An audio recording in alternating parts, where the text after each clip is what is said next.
pretty ambitious having me as the first speaker after it was announced my senior superlative was most likely to be late to graduation. I'd like to start off by thanking my peers for selecting me for this honor, and also pouring one out for those who we've lost to expulsions and withdrawals.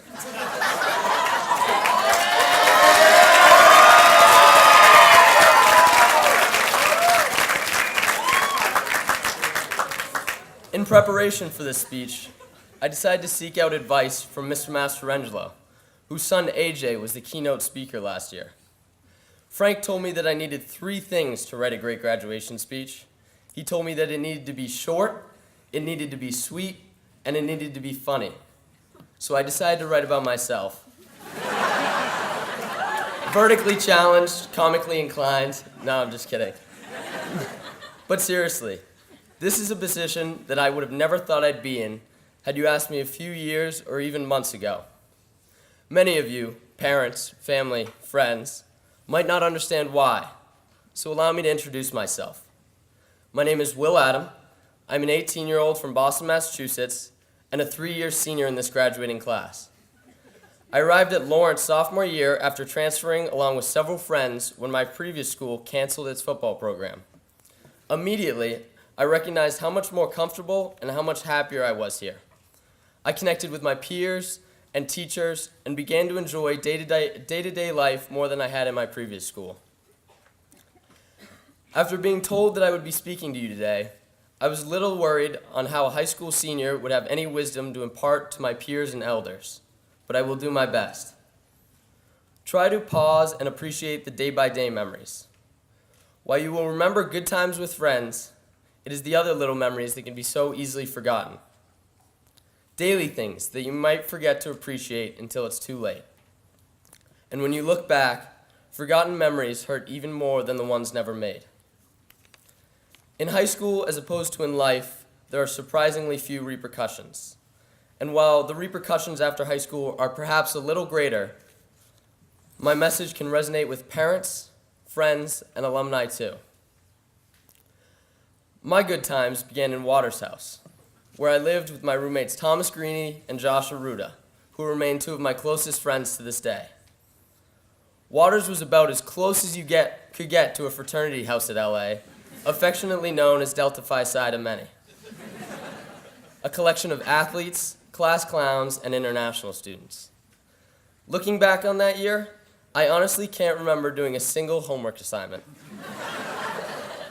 While that made life a little harder for my college counselor, to this day, it remains my favorite year here at LA. This is in no means me supporting an indolent, carefree, lackadaisical mindset for you, but it is me encouraging you to focus on making memories.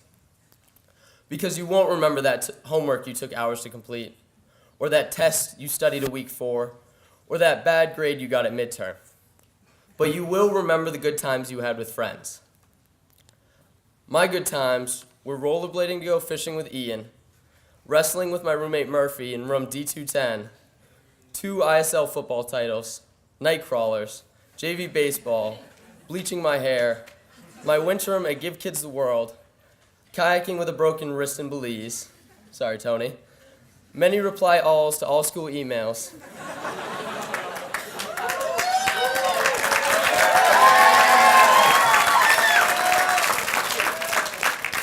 hockey playoff games, a lot of D-Hall chicken and rice, grow hose, many, many movies, and so much more.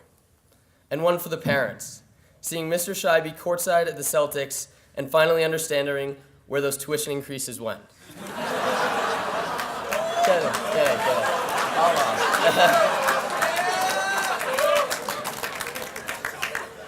To the students in the back, there are going to be some hard times and difficult work in your last few years here.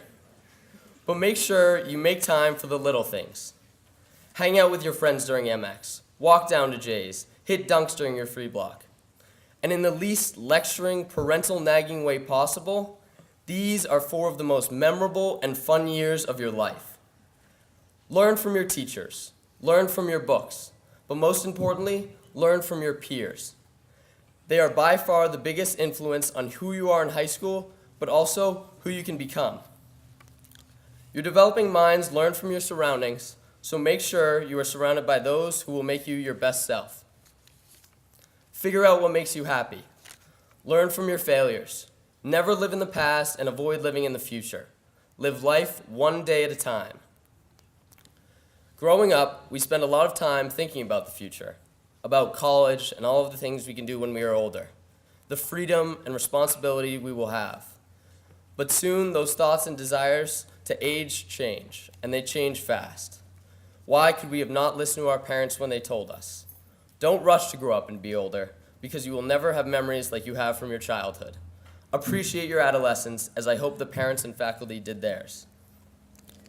And as Andy from The Office once said, I wish there were a way to know that you're in the good old days before you've actually left them. I've thought about that a lot in my last few weeks here. Thank you.